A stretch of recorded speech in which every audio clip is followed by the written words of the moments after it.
Good morning girls. अपन पढ़ रहे थे बचत और विनियोग के बारे में। तो बचत और विनियोग के लिए आगे का जो है मैं बता रही हूँ आपको एक महत्वपूर्ण साधन, वो है जीवन बीमा। जीवन बीमा बचत और विनियोग का अत्यंत ही महत्वपूर्ण साधन है। यह अन्य बचत के साधनों से बिल्कुल ही भिन्न है, क्योंकि इसमें धन का भुगतान समय पर अनिवार्य रूप से कर दिया जाता है। जब विनियोगकर्ता को धन की बहुत अधिक ज़रूरत होती है तब वह उसमें धन का भुगतान समय पर कर दिया जाता है। अतः जीवन बीमा व्यक्ति को बचत के साथ ही सुरक्षा की गारंटी देता है तथा जोखिम कम करता है। साथ ही यह अनिश्चितता को निश्चितता में बदल देता है। आज हम देखते हैं हमारी ज़िंदगी में कितनी भागदौड़ है। मानसिक तनाव वाली ज़िंदगी में व्यक्ति के जीवन का कुछ भी ठिकाना नहीं है। कब क्या हो जाए कहा जाना अत्यंत ही मुश्किल है। कब मानव के जीवन में दुखों का भूचाल आ जाए इसका अंदाज़ा लगाना कठिन है। कब अचानक ही कमाने वाले सदस्य की मृत्यु हो जाए और पूरा परिवार आर्थिक संकट से घिर जाए, कहा जाना अत्यंत ही मुश्किल है। ऐसी स्थिति में परिवार की आय बिल्कुल ही बंद हो जाती है। परिवार को आर्थिक कठिनाइयों का सामना करना पड़ता है। कई परिवार तो कमाऊ सदस्य की मृत्यु के पश्चात ही टूट जाते हैं। उनके जीवन यापन का कोई सहारा नहीं होता। उनके भविष्य में अंधेरा ही अंधेरा छा जाता है। ऐसी स्थिति में जीवन बीमा उनके समक्ष एक टिमटिमाते दीपक की तरह है, जो सूर्य की प्रातः किरणों की भांति जीवन में उजाला लाता है और उनके भविष्य में अंधकार को दूर करता है। परिवार को आर्थिक सुरक्षा प्रदान करता है तथा संकट के दौरे से गुजर रहे परिवार को आर्थिक संबल प्रदान करता है। बीमा धारक की असमय मृत्यु के पश्चात बीमा की समस्त राशि उसके उत्तराधिकारी या वारिस को दे दी जाती है। इस प्रकार यह परिवार को आर्थिक सुरक्षा देता है। जीवन बीमा भारत सरकार द्वारा राष्ट्रीयकृत है। 19 जनवरी 1956 को भारत सरकार ने भारतीय बीमा व्यवसाय का राष्ट्रीयकरण किया और जो बीमा कंपनियां उस समय तक भारत में कार्यरत थी उनकी देयता एवं संपत्तियों को अपने हाथों में ले लिया। इसकी स्थापना संसद के एक अधिनियम के द्वारा सितंबर 1956 में किया गया, जिसका नाम जीवन बीमा रखा गया। अब मैं आपको बताती हूँ जीवन बीमा का अर्थ। जीवन बीमा एक सुनिश्चित योजना है। ये एक ऐसी संस्था है जो सुरक्षा देकर जोखिम कम करता है तथा परेशानी संकट के समय वित्तीय सहायता देकर जीवन जीने के प्रति लालसा उत्पन्न करता है। जीवन बीमा निगम द्वारा किया गया एक करार अनुबंध है, जिसमें आकस्मिक दुर्घटना होने या बीमा धारक की असमय मृत्यु होने पर उसके द्वारा बीमित धन की पूर्व निश्चित समय राशि उसके अधिकारी को दे दी जाती है।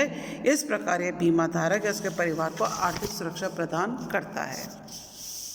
अब है जीवन बीमा की विशेषताएं। जीवन बीमा की सबसे पहली प्रमुख विशेषता ये कि आर्थिक संकट के समय काम आता है।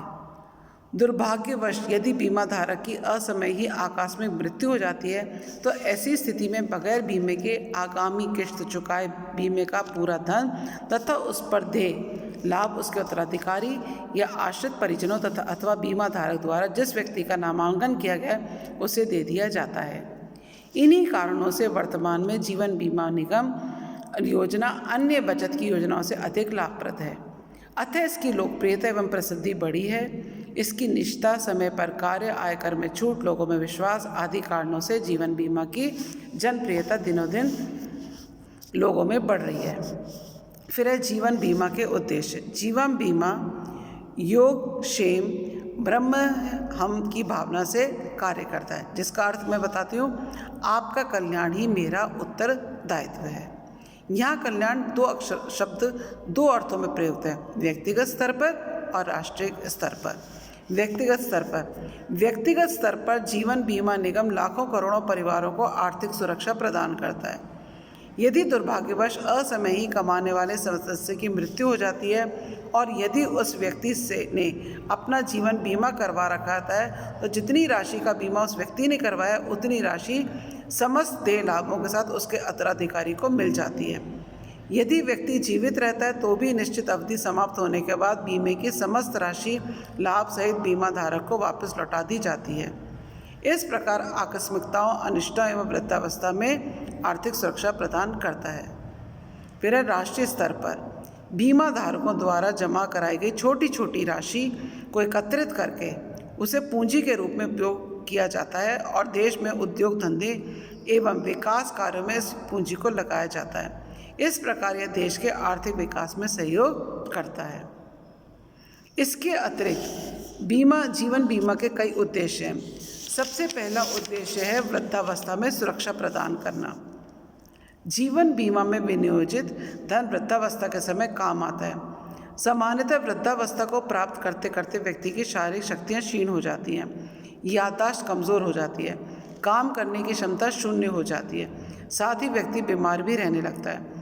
अतः स्वस्थ जीवन जीने हेतु अधिक पैसे की ज़रूरत होती है। हर एक व्यक्ति की दिली तमन्ना होती है कि वृद्धावस्था को आनंदपूर्वक व्यतीत करे, परंतु इसके लिए पैसे की भी ज़रूरत होती है। ऐसी स्थिति में जीवन बीमा उसे आर्थिक सहायता देता है। जीवन बीमा में विनियोजित धन को पुनः डाकघर या बैंक या अन्य साधनों में विनियोजित करके इससे ब्याज लाभ प्राप्त किया जा सकता है तथा इस पैसे से वृद्धावस्था में होने वाले खर्चों पर व्यय किया जा सकता है। फिर है परिवार को आर्थिक सुरक्षा प्रदान करना। जीवन बीमा धारक के परिवार को आर्थिक सुरक्षा प्रदान करता है। यदि किसी कारण से बीमा धारक की अचानक मृत्यु हो जाती है अथवा सड़क दुर्घटना, बीमारी आदि कारणों से विकलांग या व्यक्ति अपंग हो जाता है तो जीवन बीमा उस संकट की घड़ी में उसे आर्थिक सहायता पहुंचाता है। बीमे की पूर्व निश्चित धनराशि बगैर आगामी किस्त चुकाए उस परिवार या व्यक्ति को लौटा दी जाती है। इसके अतिरिक्त आग लगने, चोरी होने, दुर्घटना होने, लूटपाट या दंगे होने से हुए नुकसान पर उसका मुआवजा भी बीमा कंपनी द्वारा किया जाता है। इस प्रकार यह परिवार को आर्थिक सुरक्षा प्रदान करता है। आयकर में छूट। व्यक्ति अपने आय का जो अंश बीमे की किस्तों में रूप जमा कराता है उसे 15-20% तक आयकर में छूट मिलती है। संपत्ति कर चुकाने का प्रावधान।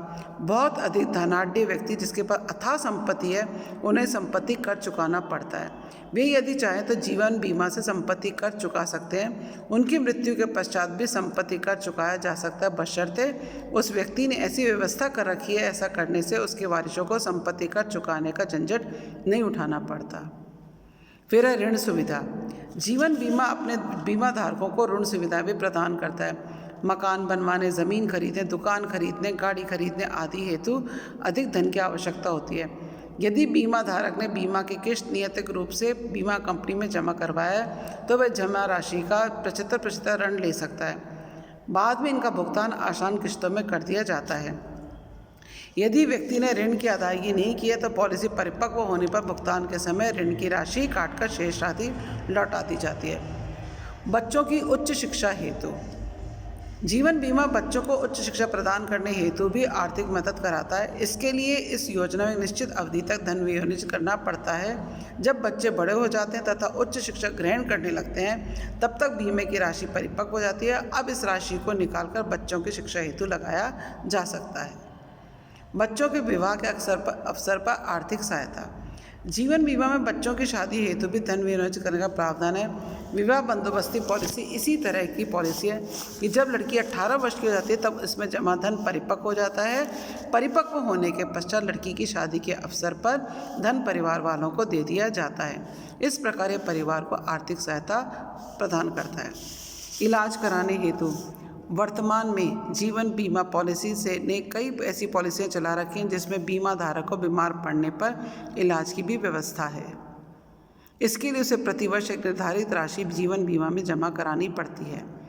यदि दुर्भाग्यवश बीमा धारक गंभीर बीमारियों का शिकार हो जाते हैं तो उसके इलाज पर होने वाले व्यय जीवन बीमा द्वारा किया जाता है। बीमा धारक अच्छे से अच्छा अस्पताल में अपना इलाज करवा सकता है, जैसे बाईपास सर्जरी, किडनी, लिवर प्रतिस्थापित करने खर्च, ऑपरेशन आदि के खर्च। फिर है आकस्मिकता से सुरक्षा। जीवन बीमा आकस्मिकता से सुरक्षा प्रदान करता है। जीवन, मृत्यु, दुर्घटना आदि पर मानव का वश नहीं चलता है और यदि कमाने वाला सदस्य दुर्घटना में असमय मृत्यु हो जाती है परिवार कष्टमय स्थिति में आ जाता है। ऐसी स्थिति में यदि उसने अपना जीवन बीमा करवा रखा है तो परिवार को बीमित राशि एक मुश्त मिल जाती है, चाहे उससे बीमे की पूरी किश्त जमा करवाई हो या नहीं। इसके अतिरिक्त भी जीवन बीमा के कई उद्देश्य होते हैं। तो आज मैंने आपको बताया जीवन बीमा क्या है, इसका अर्थ क्या है, इसकी विशेषताएं क्या हैं और इसके उद्देश्य क्या हैं। अब मैं आगे आपको बताऊंगी कि जीवन बीमा के लाभ क्या होते हैं।